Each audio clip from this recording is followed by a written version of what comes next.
Dear students, in today's lecture, Introduction to the Plant, Cell and Tissue Culture, in which we will discuss important terminologies.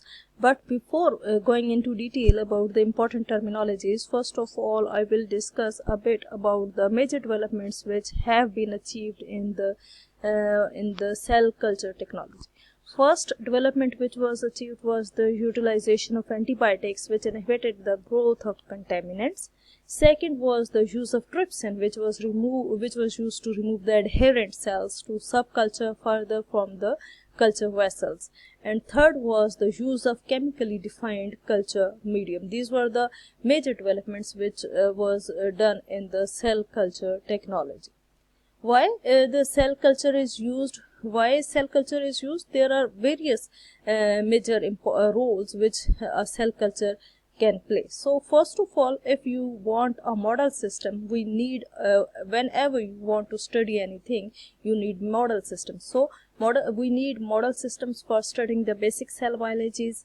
We need model systems for studying the interactions between disease-causing agents and cells. We also need model systems for checking the effects of drugs on cells and processes and triggering of agents, aging and nutritional studies. We also need to study the toxicity testing before the incorporation of new drugs into the human beings. So we want to study the effects of these new drugs. So we need cell cultures. In case of cancer research, study of functions of various chemicals, viruses and radiations which convert the normal culture cells into the cancerous cells, we also need the cell cultures.